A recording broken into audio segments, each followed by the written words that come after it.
영계로부터의 메시지 제1장 실버버치의 사명. 실버버치가 지상에 돌아와 심령적 진리, 즉 심령수를 넓히도록 신계로부터 명을 받은 것은 후에 실버버치의 영원 영매가 되는 인물, 즉 모리스 바바넬 씨가 아직 엄마 뱃속에 있기도 전의 일이다. 이 교령회가 시작된 것이 1920년대의 일이니까 실버버치가 이를 명받은 것은 1800년대 후반이라고 말할 수 있다. 정확히는 알 수 없어도 인간의 상상을 초월하는 원대한 계획이 면밀한 준비 아래 추진되어 왔다는 것은 틀림없는 사실이다. 그런 명을 받은 실버버치가 기쁜 마음으로 그 일을 맡았을까? 실은 그렇지 않았다.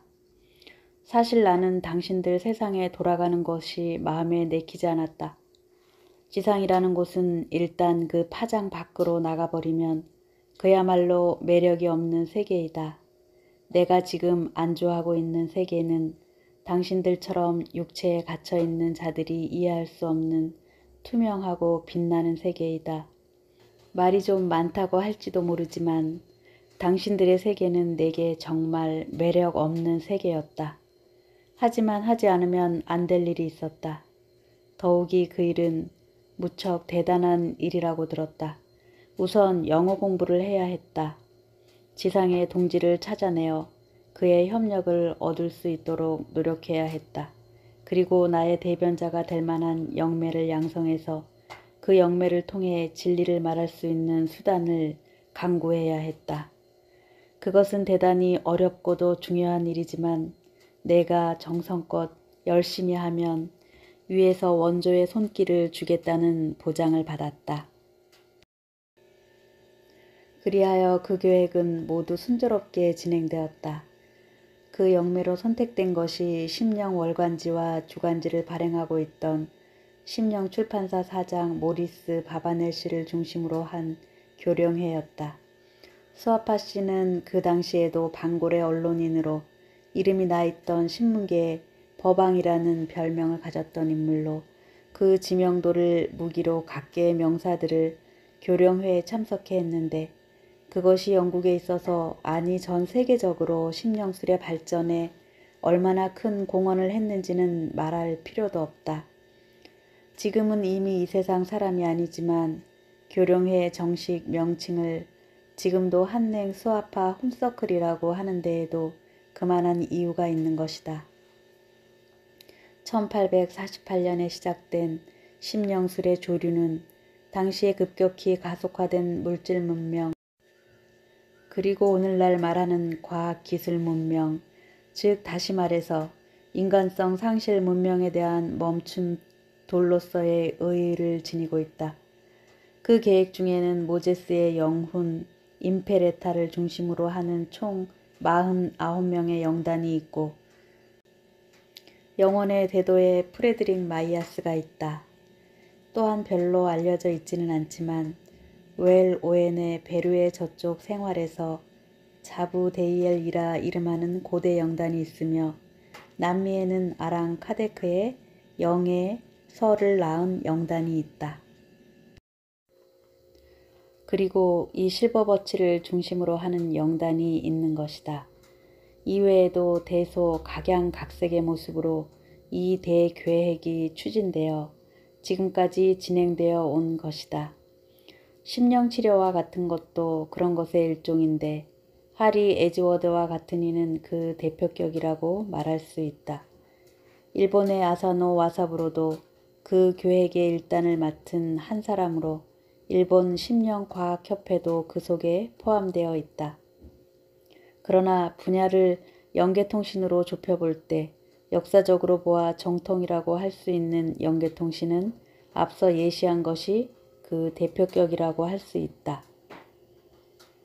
그것들 중 마이아스에 대해 특별할 점은 이 심령술의 흐름을 지상에서 실제로 체험한 심령가가 저 세상에 가 있는 것이고 실버버치에 대해 특별할 점은 다른 것이 주로 자동 서기 통신을 수단으로 삼았던 것과는 달리 영원 현상의 형식으로 진리를 설명했으며 질의응답이라는 형식을 빌려와 친근하게 인생 문제의 상담에 응하고 있다는 것이다.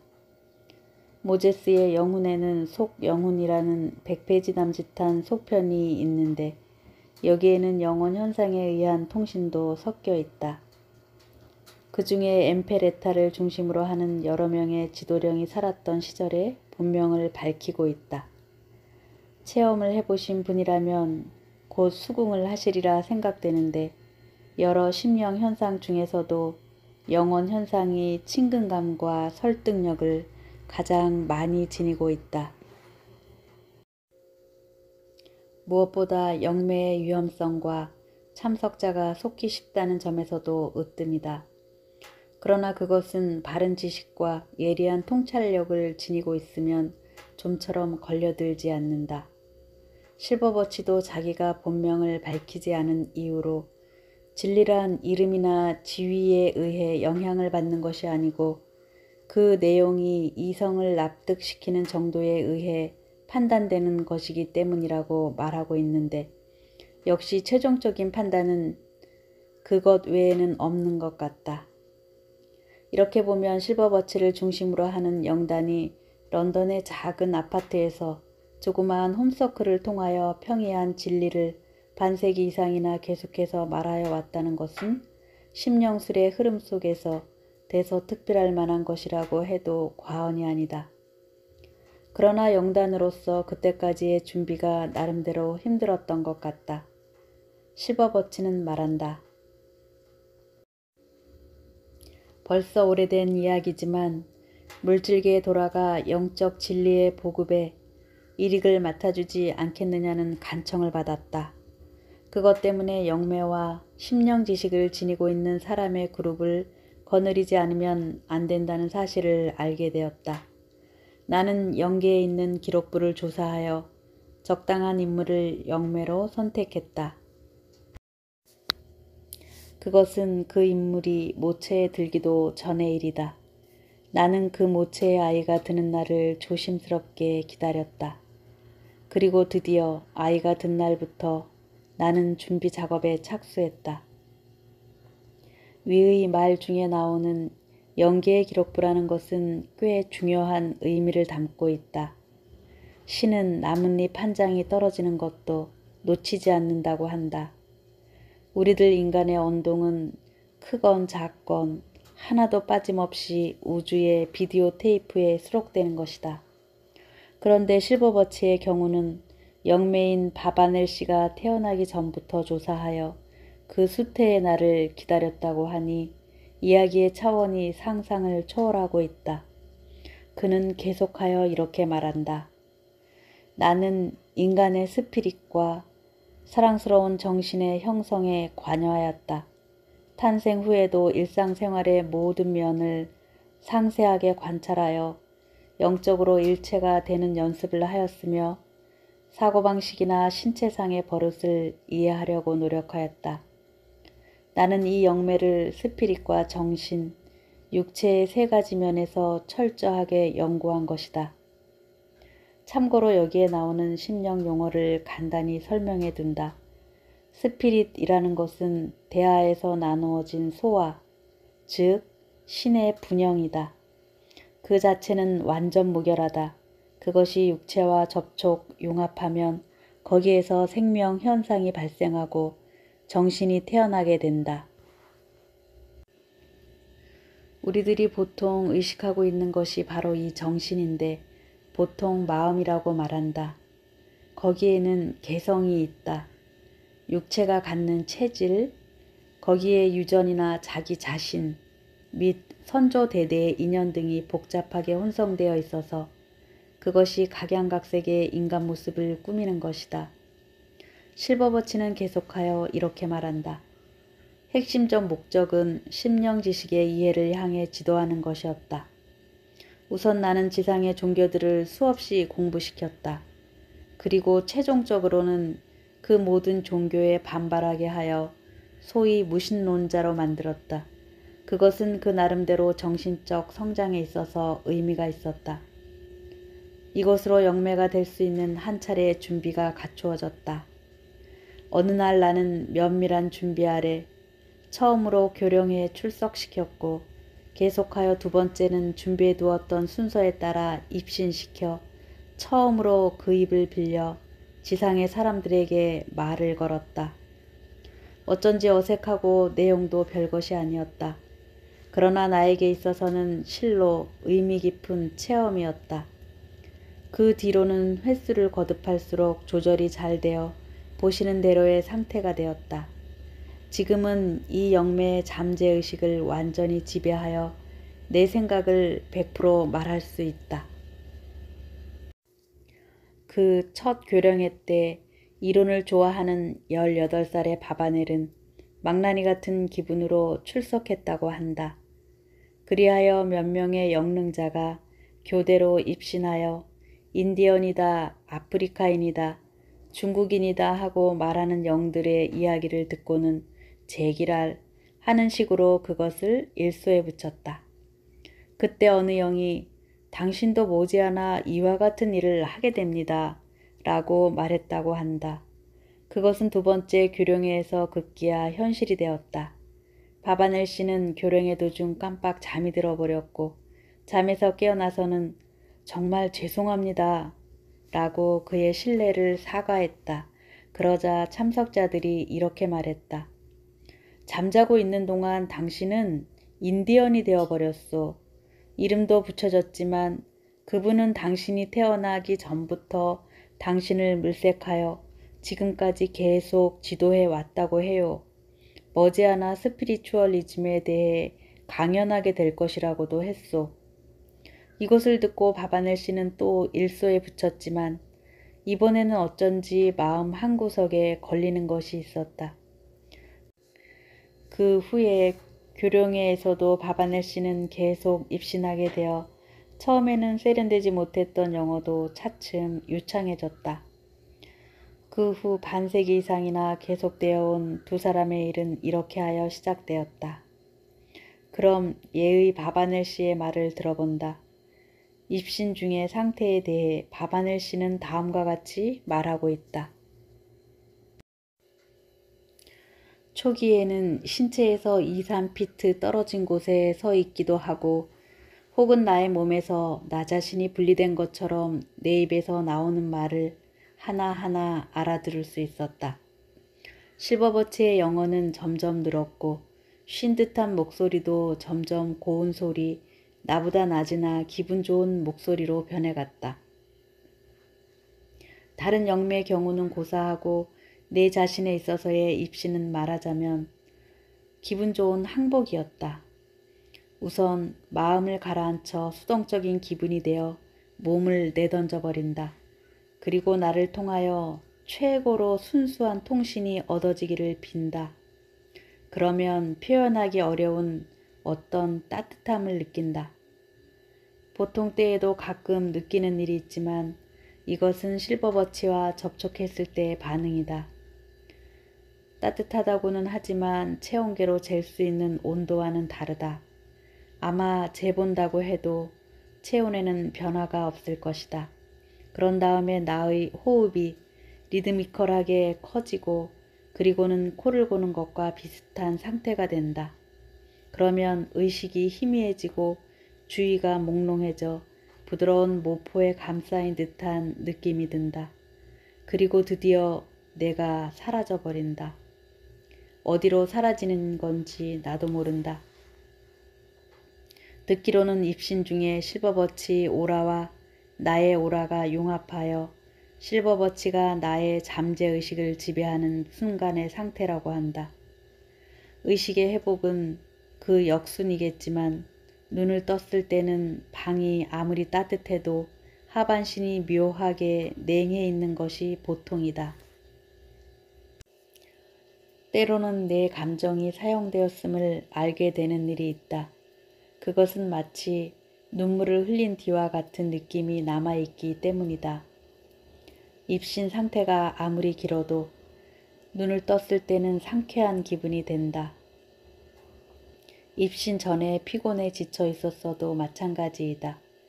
게다가 냉수 한 잔을 마시면 완전히 평상시의 나로 돌아온다. 교령회가 시작되면 바로 물 한 잔을 마신다. 바쁜 나날이니까 일이 끝나자마자 바로 교령회가 열리는 방으로 뛰어드는 일이 자주 있는데 아무리 필요에 지쳐 있어도 또 어떤 특별한 일이 있었다고 해도 입신에는 아무런 영향이 없는 것 같다. 아무리 피로가 심하고 이런 상태로는 좋은 성과를 올릴 수 없다는 생각이 들 때도 눈을 떠보면 언제나 변함없는 성과가 얻어지는 것을 알고 놀란다. 내 경험으로는 교령회 전에 많이 먹는 것은 좋지 않은 것 같다. 가슴이 막히는 듯한 느낌이 들기 때문이다.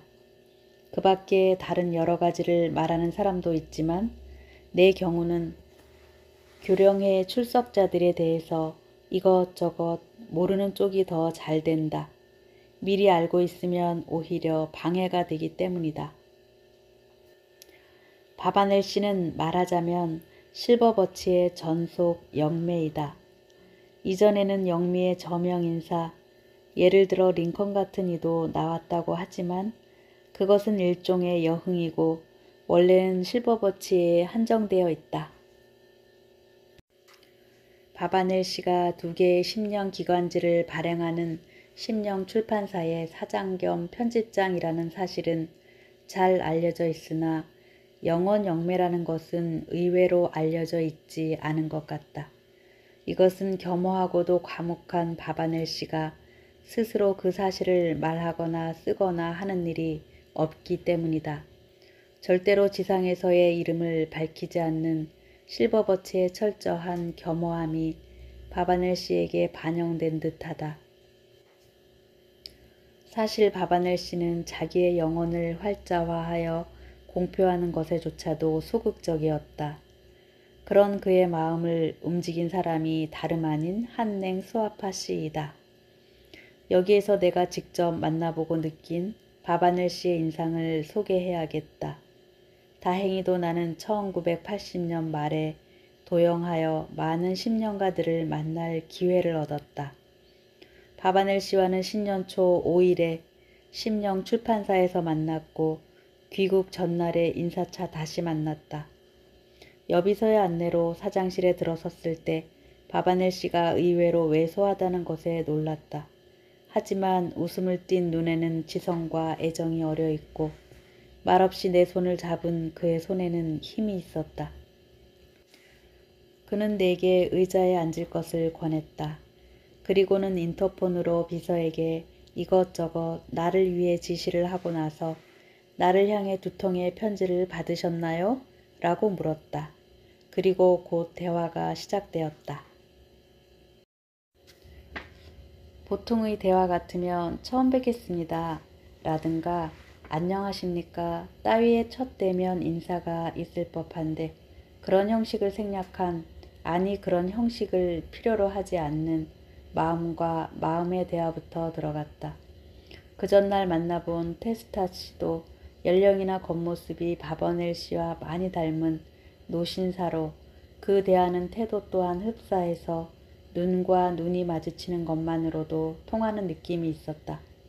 물론 이것은 서로가 스피리추얼리즘이라는 사상으로 연결되어 있어서겠지만 내가 지금까지 접촉했던 영미의 교육자에서 실업가에 이르는 많은 사람들 중 인격자라 할 수 있는 인물들은 크리스찬이건 무신론자이건 이상하게도 동양적 분위기를 지니고 있었다는 점이 퍽이나 인상적이었다.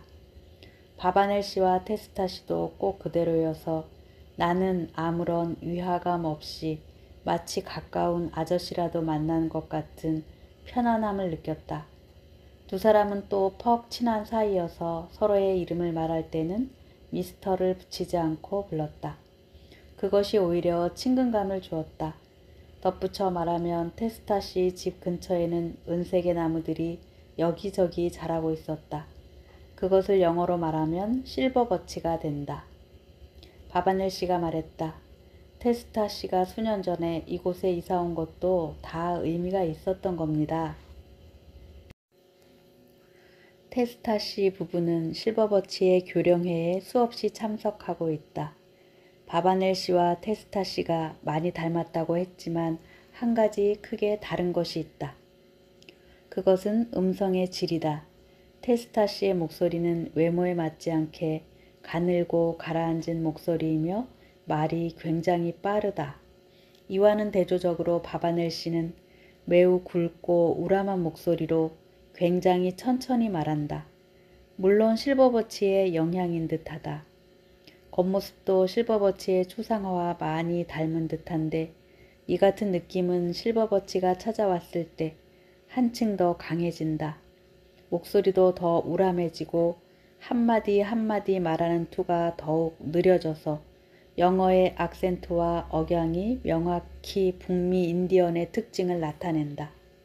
그와 동시에 뭐라 표현할 수 없는 당당한 위엄이 충만하여 가까이 하기에 어려운 분위기가 풍기기 시작한다. 이 같은 모습을 한냉 수아파는 이렇게 표현하고 있다. 그러나 일단 활자화가 되고 나면 실버버치의 말도 숭고함, 온화함, 위험에 찬 분위기 단편밖에 전할 수 없게 된다. 교령회 참석자들은 자기도 모르게 눈물을 흘리게 되는 경우가 있다. 실버버치가 아무리 겸허하게 이야기를 해도 우리는 고귀하고도 위대한 영예 앞에 있다는 것을 절실히 느낀다. 그는 결코 사람들을 나무라지 않는다. 절대로 사람들의 험담을 늘어놓지 않는다. 이것은 10권의 영혼집 중 1권에 실린 머릿말 중에서 발췌한 것인데 같은 머릿말 중에 흥미있는 대목이 있어서 곁들여 소개하고자 한다. 영매인 바바넬 씨가 정말로 입신하고 있다는 것을 어떻게 확인하느냐는 질문을 받는데 실은 실버버치가 우리들에게 영매의 손에 핀을 꽂아보라고 말한 적이 있었다. 머뭇거리다가 살짝 찌르자 더 깊게 찌르라고 했다. 그렇게 하자 당연히 피가 흘렀다. 그러나 입신에서 깨어난 바바넬 씨에게 물어보니 전혀 알지를 못했고 찌른 자리도 흔적 없이 사라져버리고 없었다. 또 하나 자주 받은 질문은 영매의 잠재의식에서 일어난 일이 아니라는 것을 어떻게 분별하느냐는 것이다. 사실 실버버치와 바바넬 사이에는 사상적으로 완전히 대립하는 데가 몇 군데 있는데 그것이 그 좋은 예라 하겠다. 이를테면 실버버치는 재생설을 주장하지만 보통 때의 바바넬은 재생은 절대 없다고 주장한다. 그러면서도 일단 입신을 하면 재생설을 강조하는 것이다. 그 자체는 결코 나쁜 일도 부끄러워할 일도 아니다. 다만 그것이 해결되는 것만으로 만족해하는 것이 문제인 것이다. 혹자는 그 해결만을 목적으로 종교를 믿는다거나 어느 영능자에게 매달린다면 곤란하다. 아무런 진보가 없기 때문이다. 실버버치도 이렇게 말하고 있다. 내가 만약 진리를 구하려고 찾아온 사람에게 안전한 인생을 지속시켜주는 따위의 말을 해준다면 그것은 내가 신계에서 부여받은 사명에 위배되는 일일 것이다. 우리의 목적은 인생의 난관을 피해가는 방법을 전수하는 것이 아니다. 재앙과 맞서서 그것을 정복하여 한층 더 강인한 인간으로 성장해가는 방법을 전수하는 일이야말로 우리의 사명이다. 실버버치는 최종적으로 설교라는 수단을 선택하였다. 그러나 그것은 심령 현상의 연출보다 훨씬 더 많은 용기와 자신을 필요로 하는 일이었다. 그는 왜 어려운 방법을 선택하였을까? 그것을 실버버치에게 직접 듣기로 한다. 나 자신의 수많은 영계 생활에서의 체험에서 나는 대인의 영, 즉 영혼으로 성인이 된 인간의 혼에게 호소하려고 결의하였다. 진리를 될 수 있는 대로 쉽게 설명해보자. 항상 신비로운 마음으로 사람들을 접하고 절대로 화를 내지 말자. 그렇게 하는 것으로 내가 진정 신의 사자임을 몸소 행동으로 증명하자. 그렇게 결심하였다. 동시에 나는 생전의 이름을 절대로 밝히지 않으리라는 짐을 스스로 짊어졌다. 화려한 이름이나 칭호, 지위, 명성을 버리고 설교의 내용만으로 평가를 받겠다는 결심이었다. 결국 나는 신의 사자일 뿐 아무것도 아니라는 것이다. 내가 누구인가 하는 것이 도대체 무슨 의미가 있겠는가? 내가 어느 정도의 영인가 하는 것은 나의 행동을 보고 판단해 주기를 바란다. 나의 말이, 나의 성의가, 그리고 나의 판단이 어둠 속을 헤매는 사람들에게 등불이 되어 빛을 준다면 그것만으로 나는 행복한 것이다. 인간의 종교 역사를 뒤돌아보라. 겸허해야 했을 신의 사도를 인간은 차례로 신전에 떠받들어 우상시하고 가장 중요한 가르침을 흐리게 하여 왔다. 우리들 영단의 사명은 그러한 과거의 종교적 지도자들에게 눈을 돌리는 대신 참된 진리, 참된 지식, 참된 지혜를 다시 한번 설득하려는 것이다. 그것이 진실이라면 내가 위대하건 비천하건 상관이 없는 것이다. 우리들은 결코 진실에 어긋나는 말을 하지 않는다. 품위를 더럽히는 말도 하지 않는다. 우리의 바램은 지상의 인간에게 삶의 즐거움을 주고 지상 생활의 의의는 무엇이며 우주에 있어서 인류는 어느 정도의 지위를 차지하고 있는가? 그 우주를 지배하는 신과는 어떤 관계인가? 그리고 또한 인류는 어떤 관계에 의해 결속되어 있는가를 인식시켜 주는 것이다. 그렇다고 해서 특별히 새로운 것을 설명하려는 것은 아니다. 뛰어난 영각자가 몇천 년 전부터 설교하여 온 진리일 뿐이다. 인간은 다만 그 진리를 잘못 이해한 것이므로 우리들은 그것을 바로잡아 설교할 필요가 있는 것이다. 말하자면 인간의 부모인 신의 가르침을 잘 지키라고 말하러 온 것이다. 인류는 자신의 잘못된 생각에 의하여 파멸의 일보 직전에까지 와 있다. 신은 지상에 충분한 혜택을 주고 있는데도 기아에 허덕이는 많은 사람들이 너무 많다. 신선한 공기도 마시지 못하고 따뜻한 빛도 받지 못하고 사람이 살만한 곳이라고 볼 수 없는 곳에서 어쩔 수 없이 살아가고 있는 사람들이 너무 많다. 빈부의 차가 지나치다. 그리고 비극이 너무 많다. 물질계 전체에 어두운 구름이 덮여 있다. 그 어두운 구름을 걷어내고 따뜻한 태양의 빛이 비추어지는 날이 오느냐 오지 않느냐는 인간들의 자유의지에 달려있는 것이다. 하나의 인간이 또 하나의 인간을 구하려고 노력할 때 그 배후에는 수많은 영이 모여 그것을 지지하고 그 숭고한 마음을 몇 갑절 더 하도록 돕는다.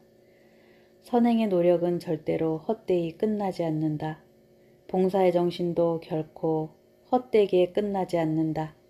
누군가가 앞장서서 가시밭길을 열어 뒤를 따르는 자들이 조금이라도 편할 수 있도록 해주지 않으면 안 된다.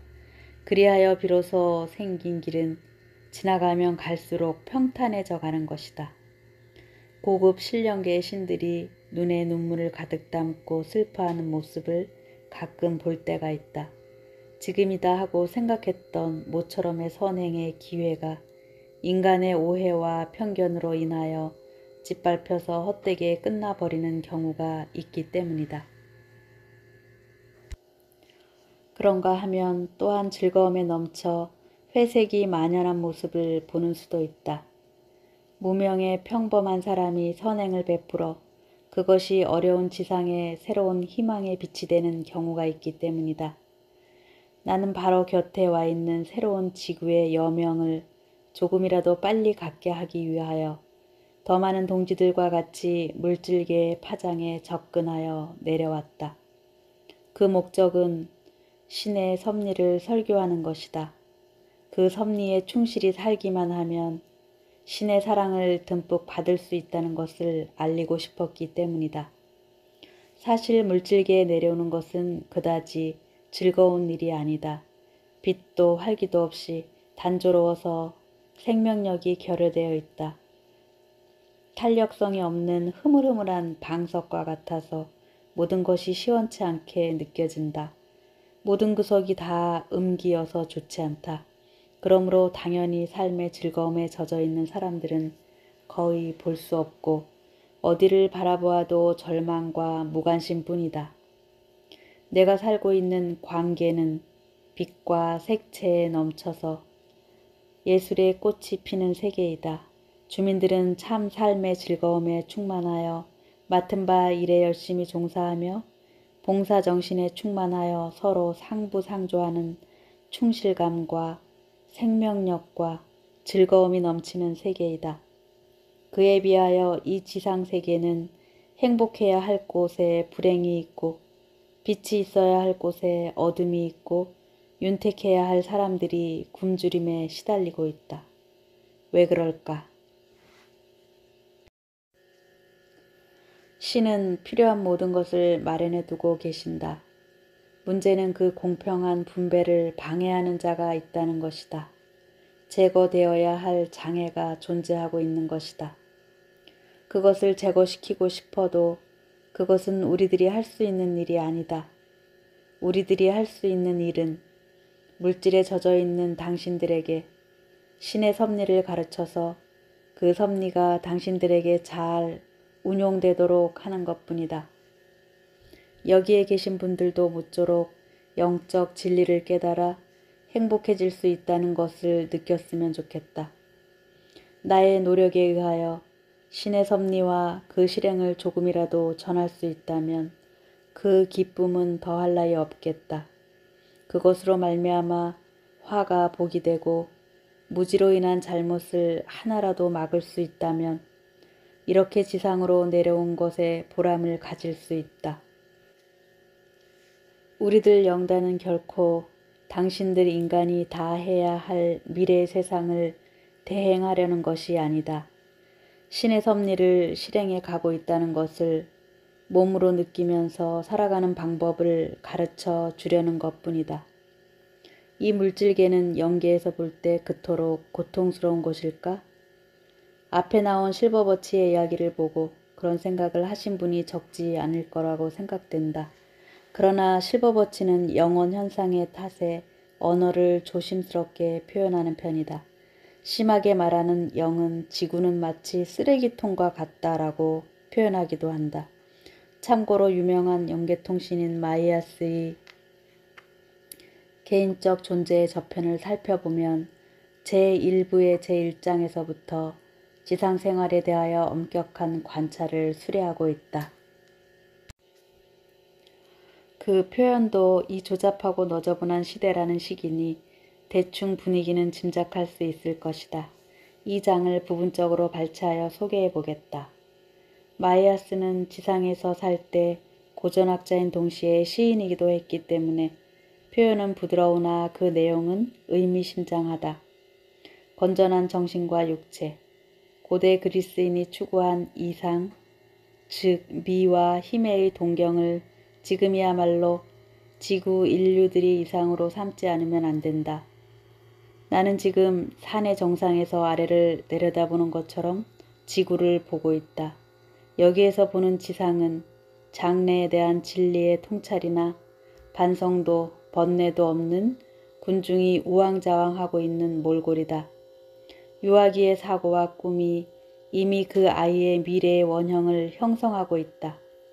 도자기가 가마에 들기 전에 이미 모양이 완성되어 있는 것처럼 인간의 미래도 역사적 과거에 의하여 이미 변화할 수 없는 형체가 만들어져 있다. 그것이 현재라는 시간을 통과하여 영원이라는 이름의 시간 속으로 기록되어 가는 것이다. 고로 나는 지금 유아기에 있으면서 미래형을 형성하고 있는 인류에게 고대 그리스인이 추구한 꿈과 이상을 동경하라고 일러주었으면 하는 것이다.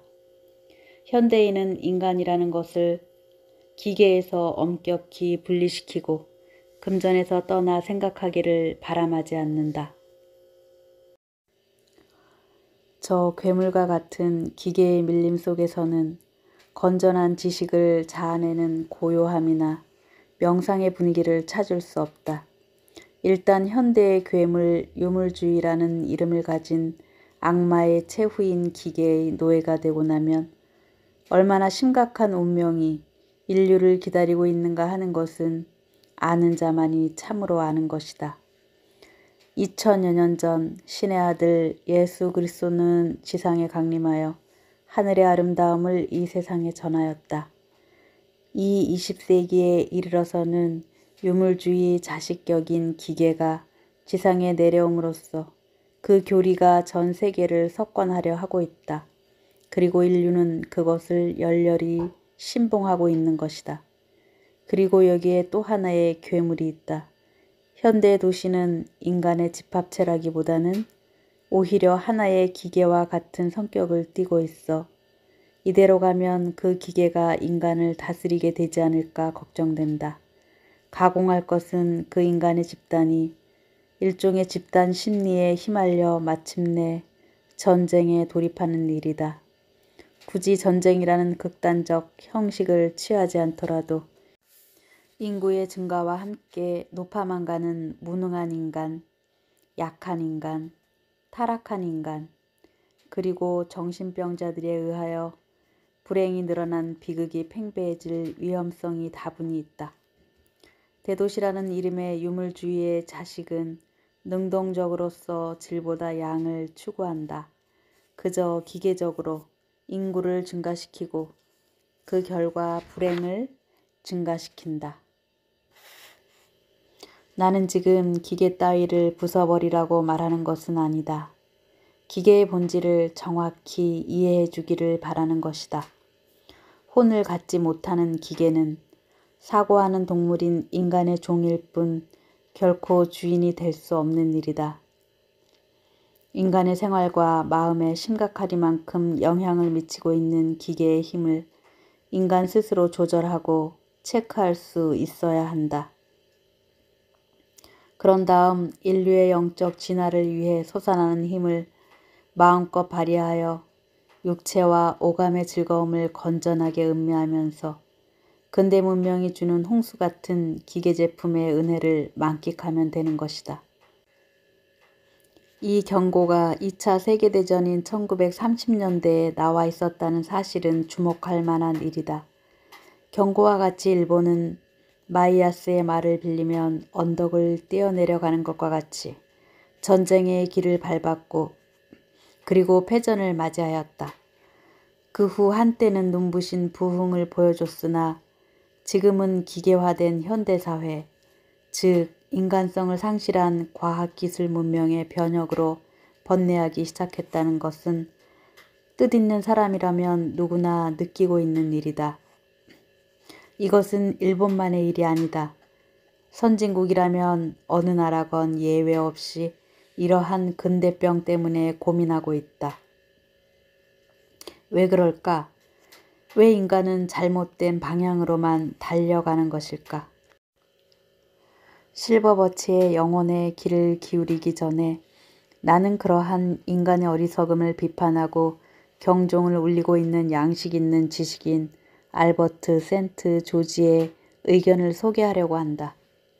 박사는 헝가리 태생으로 현재는 미국에서 살고 있으며 비타민C를 발견하여 1937년에는 노벨상을 수상했다.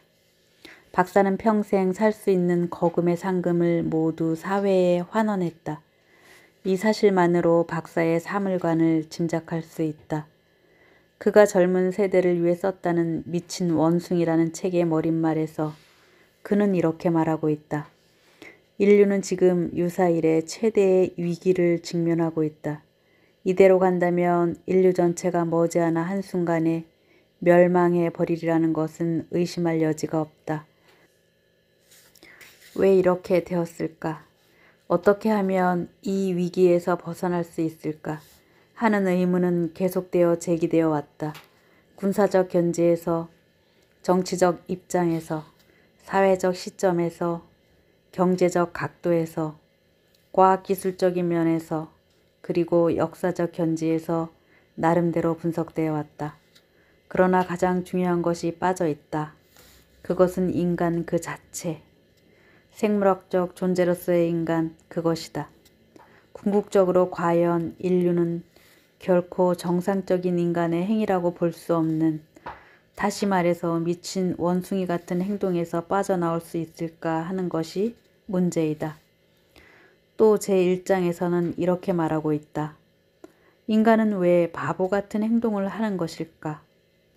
이것이 지금부터 내가 다루려고 하는 문제이다. 어떤 의미에서는 오늘날처럼 인생을 마음껏 즐길 수 있는 시대는 역사상 일찍이 없었다. 추위에 떠는 일도 배고픔에 시달리는 일도 없다. 병으로 죽어가는 일도 줄어들었다. 현대는 최소한 사람이 살아가는 데 필요한 모든 것을 충족시켜 주었다. 그러나 동시에 스스로 만든 단 한 발의 폭탄으로 인류 전체를 멸망시키고 또한 환경오염으로부터 인해 아름답기만 하던 대지를 사람이 살지 못할 곳으로 만들어버린 일은 역사상 처음 있는 일이다. 또한 다음과 같은 사물에 대한 흥미로운 관찰을 제시하고 있다. 만약 인간이 우매했다면 100만 년이라는 세월을 지구상에서 살아올 수 있었을까? 그 의문에 대해서는 두 가지 대답을 생각할 수 있다. 그 하나는 인간은 결코 우둔한 존재가 아니라는 것이다. 오히려 지구라는 생활 환경이 인류가 적응할 수 없을 만큼 변화해 버렸다고 생각하는 것이다. 그러나 또 이렇게도 생각해 볼 수 있다. 인간은 예나 지금이나 조금도 변한 바가 없다. 인류는 본래 자기 파괴적인 존재이다. 다만 지금까지는 한 번에 인류 전체를 파괴시킬 수 있는 강력한 전략을 갖지 못했을 뿐이다. 실제로 인간의 역사는 무의미한 사륙과 파괴의 연속이었다. 아직 인류 전멸에까지 이르지 않았던 것은 살인 도구가 원시적이어서 위력이 약했기 때문이다. 그래서 아무리 치열한 전쟁을 치러도 많은 생존자가 남게 된 것이다. 그러나 현대는 과학기술의 고도화로 사정이 달라졌다. 이제 인류에게는 집단 자살의 길밖에는 없는 것이다.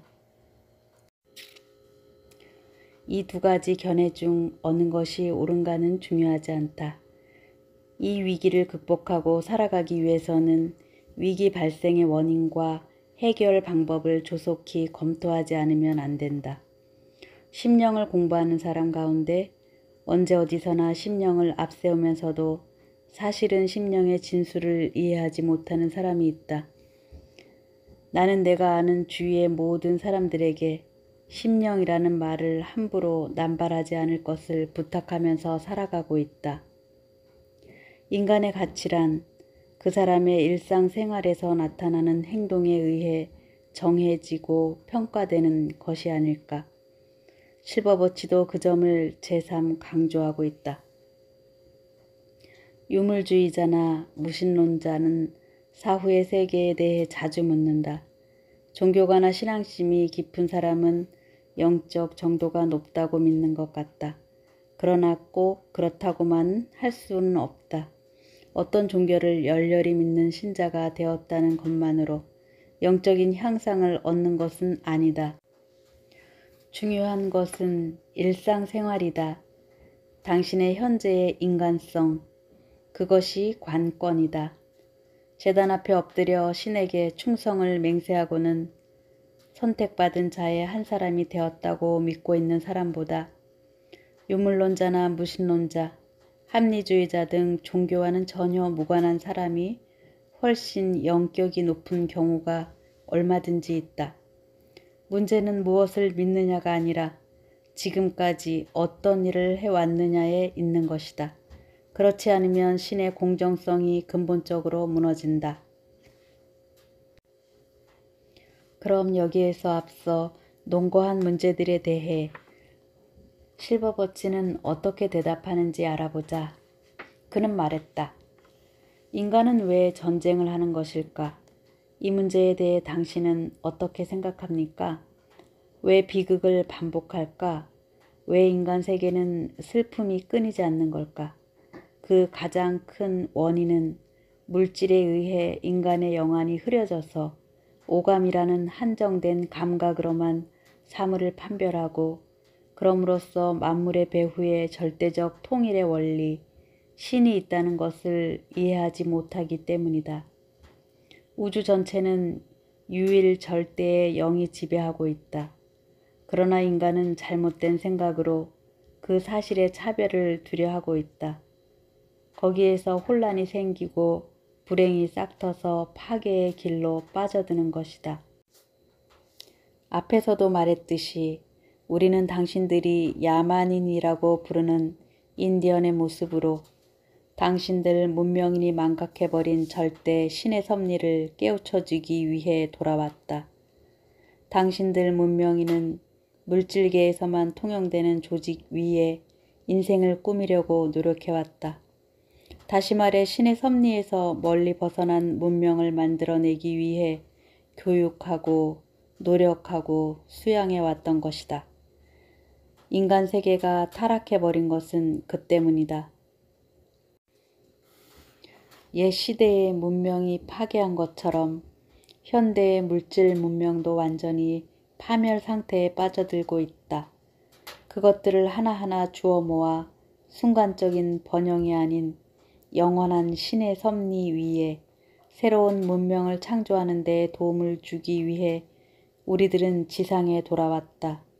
그것은 우리와 마찬가지로 물질계의 인간에게도 신의 사랑이라는 같은 피가 흐르고 있기 때문이다. 이렇게 말하면 그것은 필요 없는 간섭이다. 우리들 백인은 유색인종의 손을 빌리면서까지 좋은 세상을 만들고 싶지 않다. 유색인종의 손을 빌릴 정도라면 불행한 채로 그냥 있는 것이 더 낫다라고 말할 사람이 있을지도 모르겠다. 그러나 무슨 말을 하든 영계와 지상은 서로 유관하에 진보해 간다. 지상의 문명을 보고 있으면 영계의 주민에게도 이로운 일이 많이 있다. 우리들은 영계에서 배운 것을 당신들에게 가르쳐 주려고 노력함과 동시에 당신들에게서 좋은 것을 흡수하려고 노력한다. 이렇게 상부상조하는 가운데 지상 천국의 길이 트이는 것이다. 자연스럽게 모든 인종이 차별 없이 살 수 있는 날이 올 것이다. 어떤 인종이라도 각기 나름대로의 사명이 있기 때문이다. 그들에게는 각기 공헌해야 할 역할이 있기 때문이다. 영안을 가지고 바라보면 모든 인종이 그대로의 장점과 독자적인 문화와 교양을 가지고 조화롭게 살 수 있는 날이 점차 가까이 오고 있다는 것을 알 수 있다. 여기에 모인 당신들과 나, 그리고 나를 도와주는 스피릿은 모두 신의 마음을 지상에서 실현시키기 위해 보내진 신의 사자인 것이다. 우리들은 자주 오해를 받는다. 동지라고 믿어오던 자가 어느 사이 저편으로 돌아서는 일이 가끔 있다. 그러나 그렇다고 해서 하던 일을 멈출 수는 없다. 신의 눈으로 볼 때 가장 옳은 일을 행하고 있기 때문에 지상에는 없는 영계의 강력한 에너지를 결집시켜 그 일의 수행에 임하고 있는 것이다. 비록 느리게 이루어지고 있는 일일지라도 반드시 선이 악을 이기고 정의가 부정을 몰아내고 참된 것이 거짓을 누를 것이다. 때로 물질계의 힘에 영계의 힘이 압도되어 후퇴하는 경우도 있으나 그것은 일시적일 뿐이다. 우리들은 반드시 목적을 성취한다. 스스로 범한 과오에서 인간을 구해내어 보다 고상하고 보다 멋진 생활의 방법을 가르쳐주고 싶다. 서로가 서로를 위해 살 수 있도록 해주고 싶다. 그것으로 인해 마음과 영과 두뇌가 풍만해져서 세속적인 평화와 행복이 아닌 영적인 평안함과 행복함에 담뿍 젖을 수 있도록 해주고 싶다. 그것이 대단한 일이기는 하지만 당신들과 우리들을 결속시켜 하나가 되도록 하고 있는 끈은 신성한 것이다. 아버지의 신의 힘이 지상의 자식들에게 한 걸음이라도 가까워지도록 서로 합심하여 신의 섭리가 전진하는 것을 막을 세력을 몰아내야 한다. 내가 이렇게 말하는 것이 당신들에게 조금이라도 도움이 된다면 그 말은 당연코 그것을 모르고 있는 당신들 이외의 사람들에게도 전해져야 한다. 자기가 얻은 진리를 다른 사람에게도 전해주는 일, 그것은 진리를 아는 사람의 의무인 것이다. 나 역시 영계에서 얻은 신의 섭리를 지상의 언어인 영어로 번역하여 전언하고 있는 것에 불과하다. 그 말을 듣는 사람들 모두가 나의 해석 방법에 동의하고 있다고 볼 수는 없다. 그러나 잊어서는 안 될 것은 나는 당신들 세계와는 전혀 차원이 다른 세계의 인간이라는 것이다. 영어라는 언어에는 한계가 있고 영매에도 한계가 있다. 그러므로 내가 하는 말을 충분히 이해하지 못한다면 그것은 당신들이 아직 그 진리를 이해할 단계에 이르지 못했거나 그 진리가 이 세상의 언어로는 표현할 수 없는 요소를 가지고 있기 때문에 나의 표현이 그 뜻을 충분히 전달하지 못했거나 둘 중에 하나인 것이다. 그러나 나는 어느 때고 진리를 설교할 준비가 되어 있다. 지상의 인간이 본래의 모습대로 살아가려면 신의 섭리, 영적 진리를 이해하는 길밖에 없기 때문이다. 보지 못하는 것보다 볼 수 있는 것이 좋을 것이고 들리지 않는 것보다 들리는 것이 좋을 것이다. 졸고 있는 것보다 눈을 뜨고 있는 편이 낫다. 여러분과 함께 그렇게 졸고 있는 혼을 눈뜨게 하여 신의 섭리에 귀 기울이게 할 수 있도록 노력하라고 한다. 그것이 신과 일체가 되어 생활하는 유일한 길이기 때문이다. 그렇게 되면 몸도 마음도 편안함을 느낄 것이다. 대우주의 리듬과 일체가 되어서 불화나 대립은 사라질 것이다.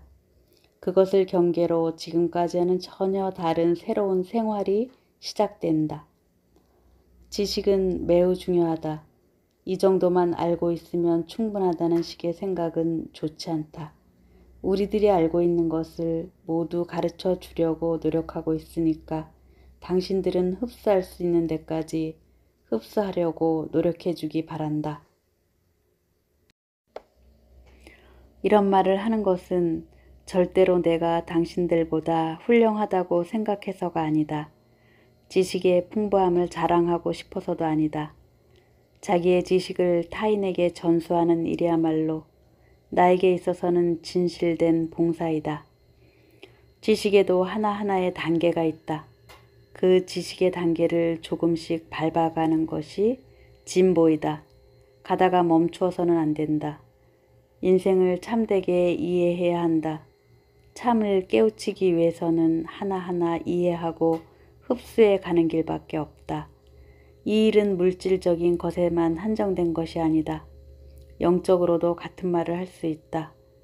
왜냐하면 당신들의 몸은 물질계에 있어서도 실질적으로는 항상 영적 세계에서 생활하고 있기 때문이다. 따라서 물질 원조와 동시에 영적 원조, 즉 영적 지식도 빠뜨릴 수 없는 것이다. 이 점을 잘 인식해 주었으면 좋겠다. 당신들도 실제로는 영적 세계에서 살고 있는 것이고 물질은 잠깐 반짝이다 사라지는 영상에 불과하다. 이것이 우리들 메시지의 근간이다. 이 같은 것을 재빨리 깨우친 사람들이 그 진리에 충실한 생활을 해준다면 우리들의 일도 한층 쉬워진다. 스피릿의 소리에 귀를 기울여 심령 현상 가운데에서 영적 진리의 일단을 찾아낸 사람들이 사욕을 버리고 대의를 위해 헌신해 준다면 한층 더 큰 성과를 얻을 수 있을 것이다. 반복되는 이야기이나 나는 한때 망각되어 온 영적 진리를 이제 겨우 새벽을 맞이한 새로운 시대의 주류로 삼고 다시 설교하기 위해 파견된 고급 영단의 통역자에 불과하다. 요컨대 나를 단순한 대변자로 생각해 주었으면 한다. 지상의 영적 진리를 보급시키려고 노력하고 있는 고급령의 목소리를 마음대로 대변하고 있다고 생각해 주었으면 한다.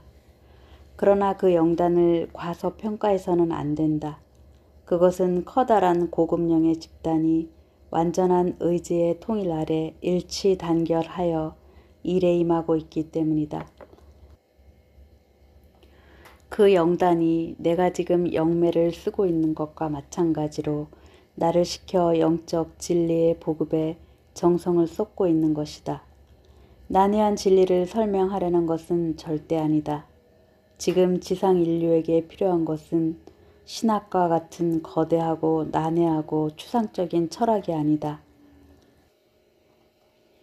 어느 종교에서도 설교하고 있는 극히 단순한 진리, 그 옛날 영감을 구비한 교조가 설교한 기본적인 진리, 즉 인류는 서로 형제이며 영적 본질에 있어서 일체라는 진리를 새로이 가르치려 온 것이다. 모든 인류에게는 같은 영, 같은 신의 분령이 묻고 있다. 같은 피가 흐르고 있는 것이다. 신은 인류를 하나의 가족으로 창조했다. 거기에 차별을 둔 것은 인간 자신이다. 우리들은 바로 그 잘못을 깨우치게 하려고 왔다. 사해동포, 협조, 봉사, 관용, 이것이 인생의 기본 이념이다. 이것을 망각한 문명에서는 참된 평화가 있을 수 없다.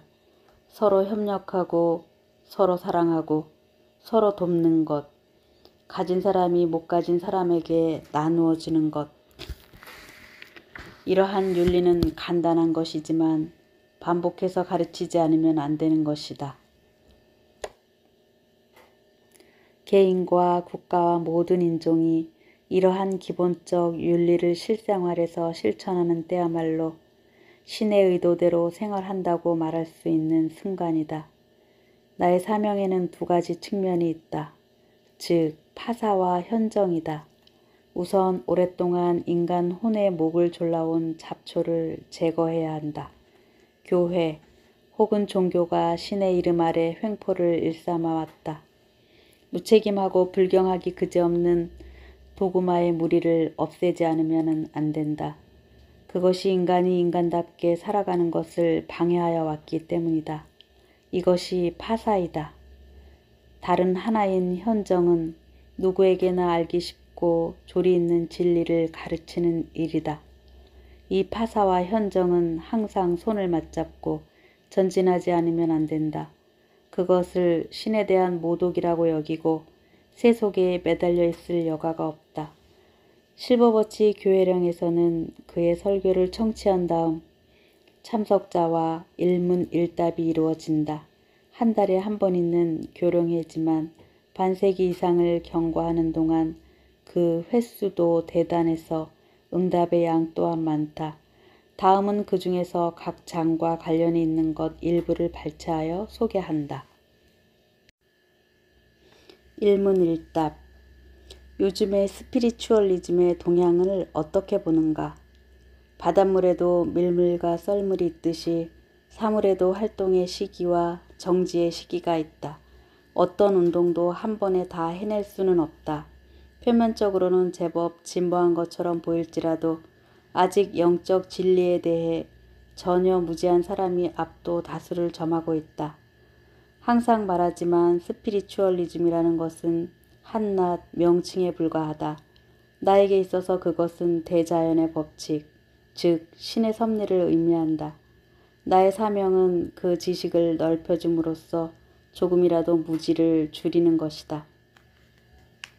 그 영적 지식에 도움을 준다면 그것이 개인이건 단체이건 나는 그 노력에 대해 찬미의 박수를 보내고 싶다. 신의 계획은 반드시 성취된다.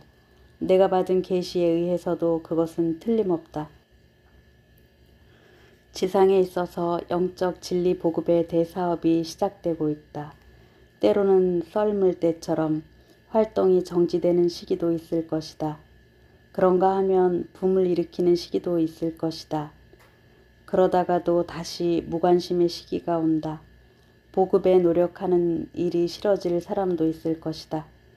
그러나 이러한 일은 신의 계획 전체를 놓고 보면 지극히 작은 부분적 현상에 불과하다. 그 계획 가운데 특히 역점을 두고 있는 것은 심령 치료이다. 세계 각지에서 일어나고 있는 기적적 치유는 계획적인 것이지 결코 우연한 것이 아니다. 그 치유의 근원이 영역에 있다는 것을 깨우치도록 영계에서 의도적으로 행하고 있는 것이다. 나는 진리의 보급을 비관적으로 본 적이 없다. 항상 낙관적이다. 그것은 배후에서 지원해주고 있는 강력한 영단의 존재를 알고 있기 때문이다. 나는 지금까지의 성과에 만족하고 있다. 지상의 무지한 사람들이 우리들의 사업을 방해하고 지연시킬 수는 있어도 진리의 전진을 완전히 저지시킬 수는 없다. 이것이 중요한 것이다. 위대한 신의 계획은 일부이다. 목사가 어떻게 설교를 하든, 의사가 어떻게 불결함을 선고하든, 과학자가 어떻게 반론을 펼치든 그런 것은 좋을 대로 두는 것이 좋다. 시대의 전진과 함께 영적 진리가 보급되어 가는 것을 중지시킬 힘이 그들에게는 없기 때문이다. 사후의 세계에서도 죄를 범하는 일이 있는가? 물론 있다. 사후의 세계에서도 특히 유계라는 곳은 지상과 유사하다. 주민들도 지상의 평범한 사람들 정도의 수준이다. 천사도 악마도 아니다. 보통 사람이라 생각하면 좋을 것이다. 판단의 잘못이나 지혜의 부족으로 실패하기도 하고 원한이나 증오, 욕망 등에 빠져들어 죄악을 범하는 일도 있다.